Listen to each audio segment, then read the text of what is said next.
sabi po ni Congressman na Erice, optics lang daw yung pagbanggit ng Pangulo kay former House Speaker Romualdez nung SONA. Utos, sunod palakpak, pagkatapos wala na raw po yun.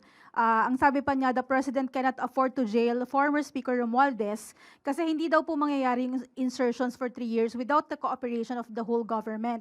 Your comment po, and kung meron po bang update ang sa palasyo ang ombudsman doon sa sinabi ng Pangulo na will be done soon na yung filing ng multiple cases against Romualdez? Okay, unang-una,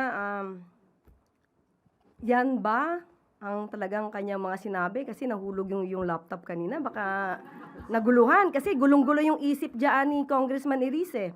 Parang hindi siya tumutugma sa katotohanan. Sure? Okay naman yung laptop? Okay, sige. Well, anyway, nagtataka nga ako kung bakit pa na ini-interview itong si Congressman Erice. Dahil ang kanyang mga sinasabi ay laging may parang, I think, I don't think. Lahat ay puro sa galing lang sa kanyang isipan pero walang basihan. Walang facts. Puro theory. Alam niyo po, sa gobyerno, hindi tayo dapat nabubuhay lagi sa theory. Hindi tayo dapat lagi nabubuhay sa paninira. Nakita ko nga po ang kumbaga yung script ng kanyang pinakahuling interview dito sa One News PH. Kaya tama naman po yung binanggit nyo, Ma'am Julie, no?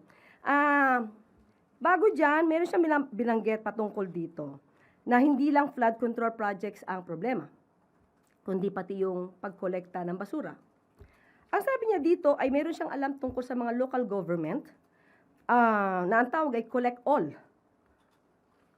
Kung saan pinaparatangan niya yung mga opisyal ng local government ay corrupt. So kung siya may alam naman dito, at isa siya sa public servant, at siya ay isa sa maingay na nagtutuligsa, gumawa na ba siya ng aksyon patungkol dito sa mga di umano mga local government units na nagkakaroon ng korupsyon patungkol sa pangongolekta ng basura? Pakitanong niyo po sa kanya yan. Pangalawa, ang sinabi niya dito,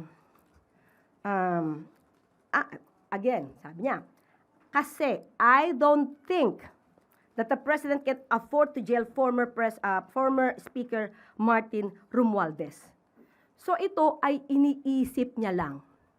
Nakausap niya ba yung Pangulo ng diretso para malaman niya kung anong damdamin ng Pangulo patungkol dito sa mga tao na nasasangkot sa flood control mess? Kasi kung hindi niya nakausap ang Pangulo at hindi niya alam ang damdamin ng Pangulo, huwag siyang magsalita. Huwag siyang magsalita na parang may alam siya sa sinasabi ng Pangulo. Wala siyang karapatang maging spokesperson ng Pangulo. Unless papalitan niya ako dito. Diba? So kung ang binibigay niya lang ay yung nasa isip niya, patain niya na yung nasa isip niya. Patayin niya na yung kanya nasa isip. Dahil wala po yung katotohanan. Sinabi pa niya, at sinunggandahan nitong si Lord,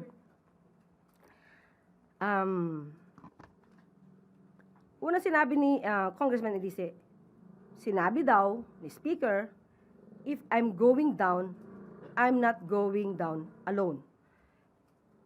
Tapos, sinunggandahan nga ni host, I don't think that the President can afford to jail former Speaker Romualdez. At muling sumagot itong si Congressman Erice, dahil laglagan na yan. Si Congressman Erice ang isa sa pinakagusto kong makausap, kaharap kayo. At tatanungin ko siya ng diretsyo, saan nang gagaling ang lahat ng sinasabi mo?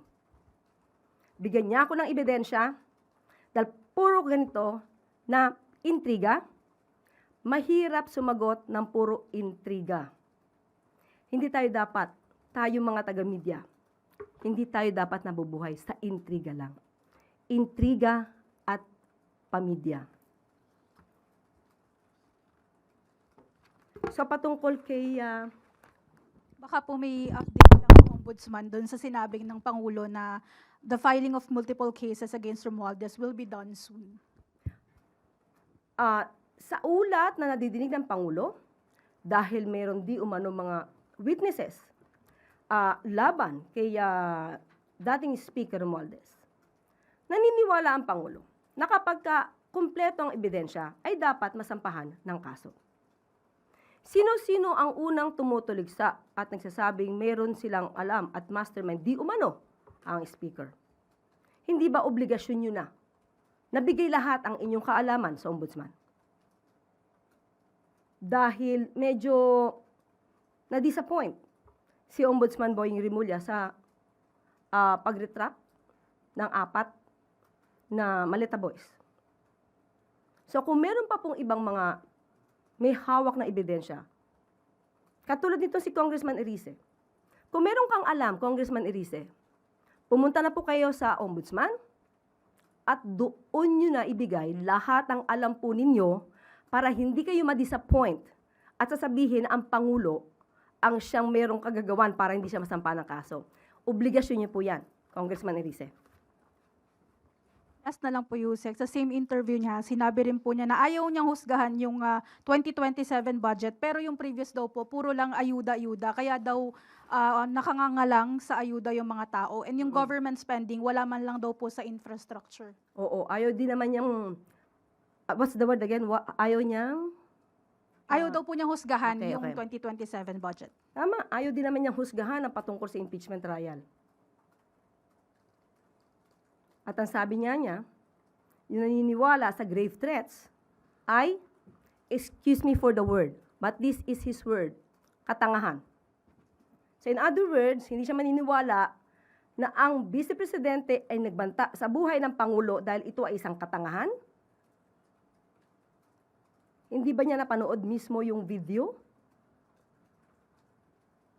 So ibig sabihin lahat ng tao ay pwedeng magbanta kahit kanino? At hindi dapat maniwala sa isang pagbabanta. So tanggalin na lang po siguro natin yung salitang grave threats sa revised penal code. At hindi siya naniniwala sa 2026 GAA. Tandaan natin, puro ayuda. Yung ibang mga mambabatas at ibang mga kababayan, sasabihin nila, bakit nabawasan daw ang pag-ayuda?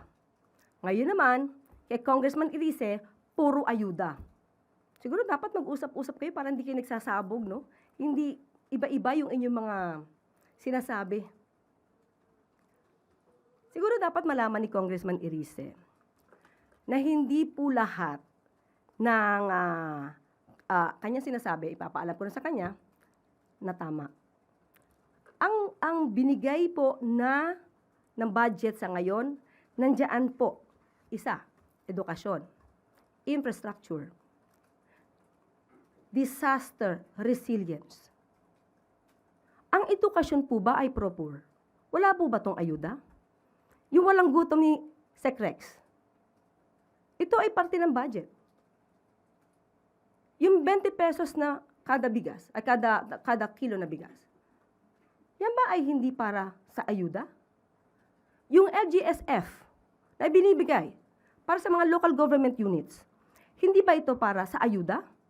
Kapag nagkakaroon ng kalamidad at pumupunta ang Pangulo sa mga apektadong lugar at nagbibigay ng financial assistance, hindi po ba yun ayuda? Kaya sabi nga po natin, bago magsalita, mag-aral po muna.